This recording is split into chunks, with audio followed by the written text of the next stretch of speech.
Well, welcome back, Faith. I'm so glad to have you here again as we're discussing and talking about becoming employment ready and all the things that single moms can do to just have the most opportunities available to them to get their dream job, a job, getting ready for the dream job, because sometimes we need both, but we want to have the goal of the dream job ahead of us. So we talked about a number of things last time, but we're going to continue this session with continuing to prepare and for the job that you're looking for through your networking and through resumes and through your interviews. So we'll see how far we get today.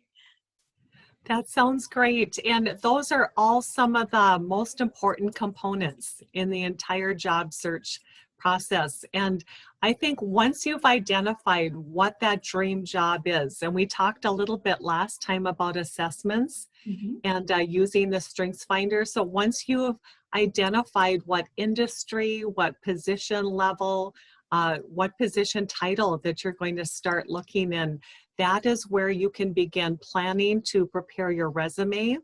And then once you have your resume completed, I recommend doing a lot of networking. So many jobs are secured through networking. And once we kind of let the word out, sometimes you can't. Sometimes you have to really keep that confidential, especially if you're in a current role. If you happen to be in a layoff situation, you want to really let a lot of people know so that you can have others kind of be your talent scouts as well out there.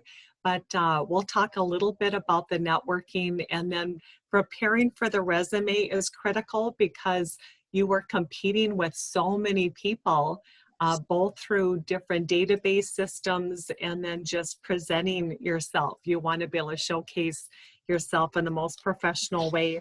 And then if we have time, it'd be great to jump in a little bit for preparing for the interview process, which is the most important, as I feel, step in the process. So as far as preparing for a resume, it is going to be different for every individual, depending on what industry you're in, depending on what your job level and title is. And so especially if it's been a while since you've made a job or career change, you'll want to spend some time looking at how are others presenting themselves with that same position title within your same industry, and then also using different books and resources, because that's probably the best way that you can customize your resume. And having keywords. I know a lot of people go, what does this mean when everyone's talking about keywords to put on your resume? And that has to do with algorithms that are part of this robust computer systems that corporations use when they are collecting resumes for their applications for open positions at their company.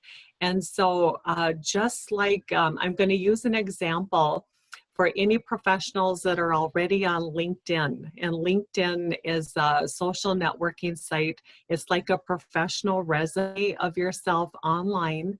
And not everybody's comfortable, putting themselves out on the World Wide Web. So this is all with discretion if you're comfortable with that. And within that system, they have their own job boards. And as you click on different positions, it will tell you based on your particular profile on LinkedIn, it will give you the probability of how likely you are to get that job or how qualified you are. It may say you're 80%, you're an 85% of the qualifications that this company is looking for. So that is where you can actually use keywords, and companies use keywords primarily in the first 5 to 10 listings of responsibilities within that posting, within a job description. They will look for a different software experience. Let's say if it's within a computerized or technology position.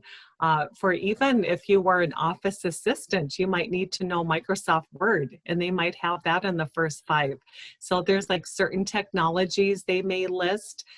They may have leadership. So if it's mid-manager level or any kind of supervisor level position, they'll look for words like lead or manage, supervise, any kind of keywords. And so you can see just on the posting what words that they use, that you can customize your resume for each particular position that you're applying for. So everyone needs a standard resume, but then for each job they apply for, they will want to just finesse it and customize it somewhat for that exact role. So give us an example, Faith. If somebody's just starting out, maybe they've been doing childcare in their neighborhood or something like that, what keywords would they be able to use in a resume? Like if they say you need organizational skills or you need these other skills, how would they work that into a resume? You know, that is where they will want to, again, you'll want to benchmark how others are doing that on different job boards or on LinkedIn. And so if it was for childcare, you might want to even say multitasking, right? You're doing a lot of multitasking. You know, it's leading children in different ways, you know, helping them, lead them to do different activities to keep them busy and engaged and entertained. By using those keywords, if you were organizing the schedules for the day, you could use organizing if that was in their list of, you know, a good organizer or self-motivated. And to use those words taken from whatever you're doing right now will help get your resume to the top of that, especially online application that's going in. And it's really good to know, just I can use my limited skills, but I can use their words to get me up to the top of that pile. Yes, so you want to use very positive action words. Yes. And every employer is looking for that real strong can-do attitude and someone who's teachable and trainable. Yes. So whether you're just graduating from high school or if you're a top executive, you need to come across as being trainable and teachable. Yes. And if they think that you were so set in your ways, if you come across that things have to go your way and you're not able to adapt to working within a company and their type of systems and processes, it'll be difficult to get the job. So those are all the things that you'll want to present yourself and come across with that attitude and skills. I had a thought as we were doing this that a lot of times, like you say, coming out of high school and you think you don't have any skills or you're not going to be up to the front of the line, or you haven't worked for a while, or maybe you are working. One of the things that I know when I was working and hiring people was attendance made a big difference. Were they always there? Were they on time? Did they have a lot of sick days? I remember my very first job that I had was at the University of Minnesota. And later, after I was hired for the job, I found out that they had interviewed another girl that had been in my classes at school who really did better than I did. And my boss told me, he said, well, it was between the two of you, but you didn't have any absentees, and she had a lot of absentees, and so we decided to hire you. So even though her skills were maybe a little better, being dependable made a big difference. That's huge. Being dependable is, and that's something that comes out a lot in reference checks too. Yes. So that's something that before you even start on a job and there's reference checks, being dependable is always one of the questions. Yes. Because that is so key. And a lot of things that high school students, they may have been in different activities, or say that they were on the yearbook committee. Yes. Or they were on a debate team. Or they were in sports, which was learning a lot about teamwork. There are so many things that they do and activities they're involved in that are very transferable to the workforce. That's right. Those are all things to showcase. And so this off track, but let's go back now. They've decided on the career, they've gone on LinkedIn, they've looked at these different things. Walk us through some helps on the resume process a little bit more. And I believe that putting together a very strong resume is going to be your foot in the door. So you will use that when you're networking with people professionally, and you'll also use that when applying online, which is way all companies are going to nowadays. But there is a great resource book. I'm going to hold it up here. It's called Knock 'em Dead Resumes. And Martin Yate is the author. He updates this about every 2 years. So this is the one he has on resumes. There's one for application letters. There's one for interviews.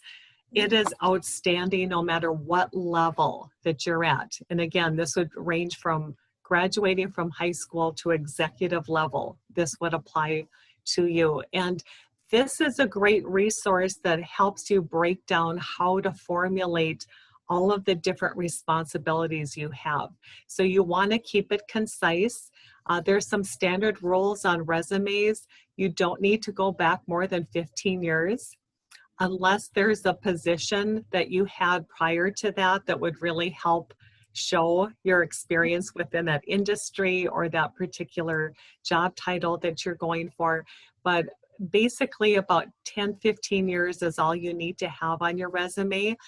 Companies are more interested in what have you been doing lately? What have you been doing the last 2 to 3 years? Because that's what's going to matter most. And you'll want to list, if you're coming right out of school, your education should be on top, because that is now your strongest area that's really going to showcase you best. And then after you've been working in the workforce for many years, your experience should be on top and your education should be on the bottom. And then you will always want to list any kind of professional associations that you are involved in that pertain to the position you're applying for. So if you are in accounting finance and you're part of some CPA associations, you'll want to list those. Using a resource book like this will help you to finesse it, to give you keywords to use. It shows different discipline areas and different industries, so you can take a look at that. And again, as I mentioned earlier, going out on LinkedIn, there's thousands, there's millions of people. And I would look for people within your industry. So regardless if you're in healthcare or technology or the financial services, or if you're in ministry, even if you're in ministry or if you're a business owner, look for your niche area. You should also run it by people who are close to you. Yes. And get their input.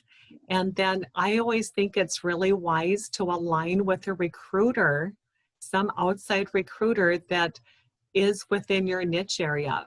Those are really great tips. Those will help a lot of moms, I think, get into the careers that they're looking for. So now that they've got their resume out there, they're getting their first call for an interview. What do they do? What steps should they take?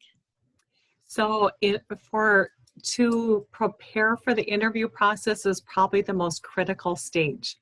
And I find that a lot of candidates, especially if they've been working for a while, they get very comfortable and they feel confident and think they really understand themselves, so they don't necessarily prep as much. And I think the higher you are in your role, the more you need to prepare. So I recommend, again, this is the same author that I showed earlier, the Knock 'em Dead Job Interview book. And this is a great resource. I think it's less than $15. Okay. So it's a low expense. All of these books are on paperback. What's the author's name? This is Martin Yate. So it's Yate. And I love the fact that he updates these books about every other year. He used to do it annually. Now he does it about every other year. And so the reason I recommend this one in particular is he has it as a whole career plan. So he talks about how to present yourself for the interview. He talks about the interview process, because typically interviews start with a phone interview. And you're typically talking to someone in human resources the first time to see if you might be a culture fit for them. And then the next interview is either in person or by video with a hiring manager directly. Wow. So typically there's 2 to 3 interviews. And this book in particular, it gives you a lot of ideas as far as what are the key questions that recruiters and hiring managers are asking across the entire country. And so he updates that, and then they have answers. So that helps you to formulate your background and your experience and how you would answer that question. So you can start reflecting back of what you would want to share. And I like the fact that he has concise answers. So he gives enough information in this book where the hiring leader can get a good idea as far as your experience, but yet not to speak too long on that particular topic. You don't want to ramble 15 minutes on one question within the interview process, because that can knock you out too. True. So it is an outstanding resource, and I think it really preps you and makes you very confident. So when you walk in, any question that they ask you, you're ready to answer. That sounds great. Do you have any tips for those? Maybe they're going for an interview tomorrow and they don't have time to run out and get the book. Do you have any tips you can give us that will help them in between reading the book and having the time to prepare? Sure. And if you don't have time to buy the book, I know there's a lot, and we all go out on Google. You could literally pull up lists based on your position title. What are the key questions asked for this title? Wow. And you can Google that, and it will bring up several general questions. And then you can start to formulate your answers and preparing for that. And if you don't have anyone to role play with, I always think it's helpful to sit down with someone and actually role play so that you can practice answering those questions in front of someone, as you will be in the process. Sometimes if you have no one to role play with, is to just even do it in the mirror. Yeah. You know, look at how much eye contact you have in the mirror, because that is going to be critical through the process. So they want to make sure you're engaged and you're listening, and how you present yourself. You only have a few seconds to make your first impression. So you want to be professional and be ready to go. So I think that would be enough to get someone started. Another area that I find that candidates don't take a lot of time unless they just put together their resume is really knowing their resume well, because there are a lot of hiring leaders that aren't used to interviewing. And I find that when I send candidates out, they're not always the professional interviewer that read the books and knew how to do it or had interview guides to go off of. Many times they just sat down and go, tell me about yourself, tell me your resume. And they just make you sit and talk and walk them through your whole resume. So you have to be prepared for that. Okay. And to be able to call out what are the experiences. And during that process, you're going to want to highlight everything that pertains to the job you're interviewing for. That sounds great. What about our appearance and how we approach people in an interview? You know, I think that, again, it's going to depend on what role that you're applying for. Because I've worked in everything from restaurants and retail when I was younger in my career to very professional level roles. So I think it's best to go out on their websites and see how do they dress? Yes. What is their protocol? And, you know, in some companies, if you are in an entry-level sales role in particular, you have to have a collared shirt, Okay. whether you're male or female. And you might be able to wear jeans or khakis as far as slacks, but you need a collared shirt. So there are certain things like that you want to look for so that you kind of blend into their environment. So you don't want to overdress, but definitely not underdress. To always dress about 1 or 2 levels above your area if you're wanting a promotion. Just start stepping up a little bit of how you dress, how you conduct yourself in meetings, being very professional, staying out of any office side conversations that might seem a little chatty or gossipy. Just be very professional, and all of those things will help to get you promoted as well. These are great tips. Is there anything else you can think of in this process that we want to cover in this session? I would talk with people. Maybe now during this COVID time, more people are accessible because they're working from home than when they're busy in the office. But sometimes it's helpful to actually talk with someone who's in the industry, who's in that role, that can give you some insights.